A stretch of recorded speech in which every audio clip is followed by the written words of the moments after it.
Di kota pesisir bernama Pariaman, Sumatera Barat, hiduplah seorang bayi laki-laki bernama Anggun Nantongga.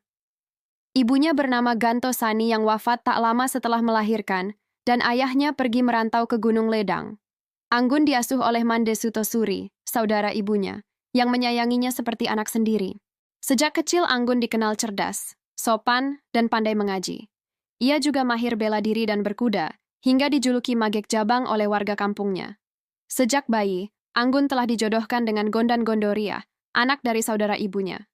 Keduanya tumbuh dengan rasa sayang dan hormat yang dalam, meski tak banyak bicara tentang cinta.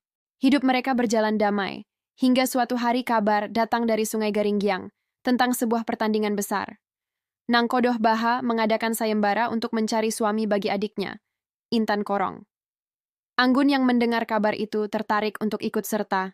Ia berpikir mungkin bisa menguji kemampuan diri, atau sekadar mencoba peruntungan. Namun ketika meminta izin pada Mande Sutosuri, sang ibu angkat menolak dengan lembut. "Kau sudah bertunangan, nak. Jangan membuat luka," katanya. Tapi Anggun bersikeras. "Ibu, izinkan aku menguji diriku sendiri." Akhirnya dengan berat hati Mande memberi restu. Di Sungai Garinggiang, Anggun menghadapi banyak lawan. Ia mengikuti berbagai perlombaan, catur, menembak, sabung ayam, hingga ujian kekuatan.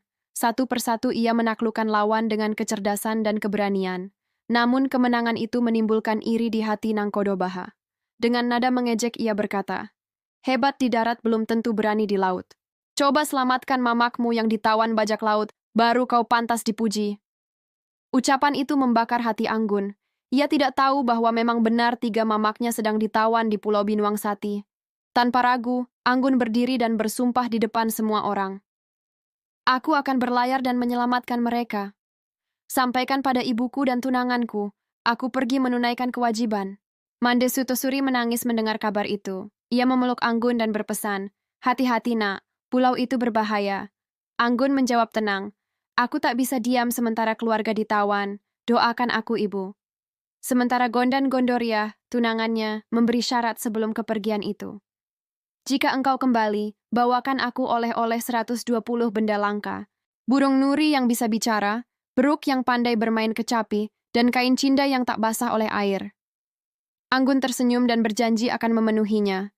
Dengan kapal dandang panjang dan ditemani sahabatnya Bujang Salamat serta Nahkoda Ciameh, Anggun berlayar menuju Pulau Binuang Sati. Ombak besar dan angin kencang menghadang, namun tekadnya tidak goyah. Sesampainya di pulau itu, mereka disambut dengan ancaman oleh penguasa setempat. Namun Anggun menjawab lantang, "Aku datang bukan untuk perang, tapi untuk menjemput keluarga yang ditawan." Pertempuran pun tak bisa dihindarkan. Anggun dan Bujang Salamat bertarung dengan gagah berani, hingga pasukan bajak laut akhirnya kalah.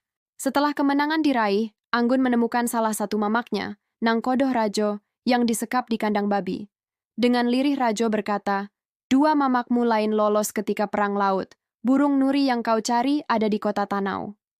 Anggun segera mengutus Malincik Ameh untuk pulang ke Pariaman membawa kabar gembira. Namun sayang, dalam perjalanan pulang, Malincik Ameh tergoda oleh kecantikan Gondan Gondoria. Ia berbohong, mengatakan bahwa Anggun telah ditawan bajak laut dan dirinya kini pemimpin kampung dalam. Kebohongan itu diterima sebagai kebenaran, dan Gondan pun akhirnya menerima pinangan Malin dengan hati sedih. Sementara itu Anggun melanjutkan perjalanan ke kota Tanau. Di sana ia bertemu Putri Adami Sutan, anak dari mamaknya. Putri itu memiliki burung nuri yang bisa bicara, dan Anggun meminta agar burung itu diberikan kepadanya. Putri menjawab lembut, "Boleh, asalkan kau menikah denganku." Anggun ragu, tapi demi menepati janji kepada Gondan, ia akhirnya setuju. Burung nuri kemudian lepas dan terbang ke Pariaman, membawa kabar bahwa Anggun telah menikah dengan Putri Adami. Kabar itu membuat Gondan hancur dan menangis. Sementara itu Anggun gelisah di perantauan. Ia merasa hatinya tetap milik Gondan. Akhirnya ia memutuskan pulang ke Pariaman, meninggalkan Putri Adami yang sedang mengandung. Ketika Gondan mendengar kabar kepulangan itu, ia melarikan diri ke Gunung Ledang. Anggun mengejar, berharap bisa menjelaskan semuanya. Di lereng gunung mereka bertemu. Anggun berkata dengan lembut, "Gondan, aku tidak mengkhianatimu. Semua yang kulakukan demi menepati janji dan menjaga nama baik." Gondan menangis, "Aku terluka, Anggun, tapi aku masih mencintaimu." Anggun berjanji akan menikahinya bila diperbolehkan adat. Namun saat mereka meminta restu pada Tuanku Haji Mudo, jawaban mengejutkan datang. Kalian tidak boleh menikah karena kalian saudara sepersusuan. Nantongga pernah menyusu kepada ibuku, begitu pula Gondan. Mendengar itu, keduanya hanya bisa saling menatap dan menangis. Mereka tahu takdir memisahkan cinta mereka di dunia. Beberapa hari kemudian, mereka menghilang dari pandangan manusia. Bujang Salamat berkata kepada penduduk, mereka telah naik ke langit bersama Tuanku Haji Mudo, karena cinta mereka suci dan tak bisa disatukan di bumi. Sejak saat itu, orang-orang di Pariaman percaya bahwa Anggun dan Gondan hidup di langit. Setiap malam, warga menyalakan lampu di jendela rumah sebagai simbol doa agar keduanya menemukan jalan pulang.